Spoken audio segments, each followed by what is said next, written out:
vanish and they're free. They're off in the spirit world running around having a wonderful time, living in heaven. You know, but for others, it's a totally different thing. You know? Yeah. Please.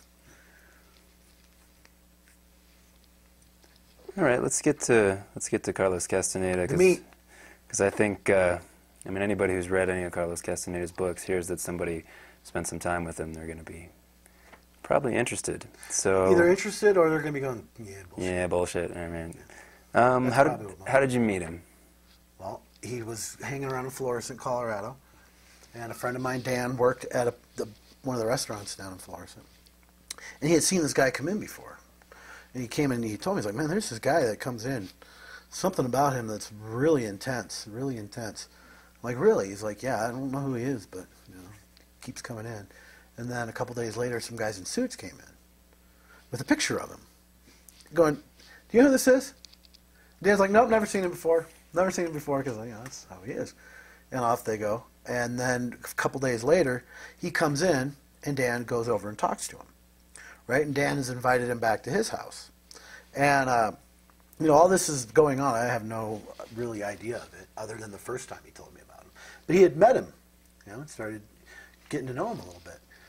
So it's July 10th, 1995. It's my birthday. That's my birthday. And I'm driving down the dirt road where I lived, out here. Right? And it's about 16 miles from the dirt to the pavement. And I'm on this windy dirt road, and I come around this corner, and there's this little red Honda sitting off to the side of the road. And it stopped. So I figure, okay, I'll pull up behind him, see if he needs any help. Maybe he's lost. Maybe his car's not working. So I pull over and get right behind him. I had California plates on it. And I jump out, and I go walking up to the door, and he comes flying out of the door, grabs my hand, starts shaking it. It's nice to meet you. It's nice to finally meet you. And I'm stunned. I'm like, what the hell is going on? Right? Here's this guy who looks like he's an Inca. I mean, he looks ancient. Completely ancient, and has those eyes that, I'd been around enough of them, but I'd never seen anything like that before. No, that was intense, super intense. And I'm just frozen, in shock. I don't even know who it is at this point. All I know is this guy has jumped out of the car, and he's shaking my hand wildly, and he looks like he jumped out of National Geographic, right? Keeps shaking my hand, and after a while, it settles down a little bit, and I'm like, so, are you lost? He's like, yeah, I'm lost. I'm like, so where do you need to get to? And he's like, well, Dan Pedro? I'm like, yeah, I know Dan Pedro. And right there, it was kind of occurring to me, that must be who he's talking about. And so Dan Pedro, I go, yeah, Dan Pedro's house, it's over there. You go up this sort of back the way you came and go around, and I gave him the directions to his house, right? And then I jump back in the car, and me and Jen go off and do our thing.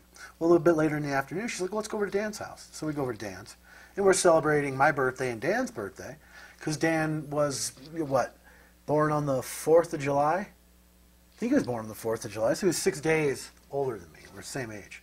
He's just 6 days older. So we're celebrating our birthdays together at his house. And we drive up, and Carlos is there. He comes walking up with a big smile on his face, shakes my hand. He says, hi, nice to meet you. I'm Carlos Castaneda. And I'm like, I'm Chris. It's a pleasure to meet you. Right? I was blown away then. I'm just completely blown away. I'd read his books. I'd read them all. Picked up the first one when I was 14 and read it. Separate Reality. It was too much. Much too much. I put it down. I read it. I did. I don't know what I understood from it. And, girls, right? Again, the girls thing. Yeah, you had other priorities. Yeah, I had other priorities at the time, That's definitely true. And then so I met him, and, he told me who he was, and spent that night talking, and then the next 2 years, I spent basically most of the time right next to him, taking him where he needed to go, right? Making sure that the food was there. We're talking about a guy that sold how many books? He never had any money on him. Never. It didn't, you know what he had? He had a film canister with quarters in it. That was just enough. It was weird. It was like, because, I'm sitting there listening to all this stuff about, he's doing lectures, he's doing workshops, he lives in a mansion, he drives a expensive car and all this. I'm like, no way, that's impossible. How do you hang out with a guy like Don Juan, experience that world, and then devote the kind of energy it takes to maintain this high stature American lifestyle? It's nearly impossible to do. There's too much business involved in it that your awareness drifts there. right? And if you leave, what you found unchecked, I don't want to test if it would rot or not. I don't want to test that. I don't want to test if it would remain there if I disconnected it for a while. I don't want to play that game because it seems dangerous one to play. Especially when you get to a place where, for a lot of people, this is something they're exploring. They're exploring shamanism. They're exploring all these ideas. So it's just an exploration. It hasn't become real for them yet. Right. When it becomes real, the game changes. The whole way you play it changes. Right? And I think a lot of people, because they don't take it real, and it's getting real, right? Because it's just their timing. It's getting real, and they feel the pull of the world to make it unreal, but yet it keeps getting real on them. There's something that's got to happen. You see what I'm saying? There's a shift in the perception, and it really, that can destabilize people really quickly because you're trying to mesh two things that don't quite fit. Right? The understanding society has of things and the understanding from the very thing that made everything. There's no name for that. There shouldn't be. It's not for the mind to understand. It's for the being, the thing we feel inside of us. Your mind, you don't feel that anywhere. It's not like you feel it in your head. All you feel is your stress when you apply so much attention into it. But you don't feel your brain. You don't feel your mind. You feel it? No, me neither. But my being, I can feel that. Right. I can tell that I'm feeling good. I can tell that. Right? And when I'm not feeling good, I can feel that. Right? There's the spiritual level. There it is. That is where, if you can affect that in a positive manner, then everything else falls in line. It has to start there, right? Basically, you're coming from that which made you down. If you're trying to go that which you became up, that's really that's difficult. It's a top-down thing, not a bottom-up thing. Yeah, it's a wisdom. Let wisdom flow from what made you.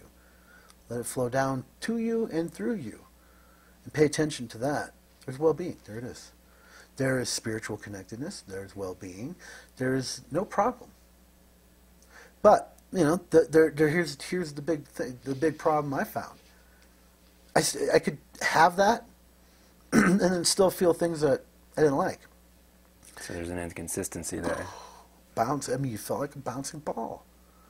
I feel good, I don't. I feel good, I feel nervous. I feel good, I feel frightful. I feel good, I feel jealous. I feel what. And it's funny because I think through all that back and forth, it stops once you become aware of it. Not all together, not all at once. It slowly stops because you begin to notice what your behavior is. You begin to notice where your head's at with it.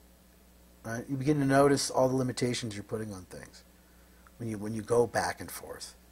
Right? So you can actually see what's happening. Right? So once awareness is paid to that, not that I have to go through this. No, just be aware of it when it comes up. And don't turn your awareness from it until it fades. Right? And then you whether you know it or not, you have energetically scanned it. You know what I mean? You've seen it. And without you even really being aware of it, you could be pulling information in that shows you that it's your behavior. Shows you it's the way you're perceiving it. It's the way you're believing in it. And then you can alter that. Right? And so it's almost like a way to alter that.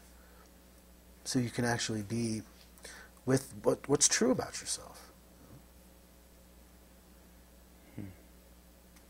Did Carlos just immediately accept you into whatever he was doing, or was that pretty much? Yeah, I mean, it's funny because there was never any speech about I am the master, you are the apprentice. There was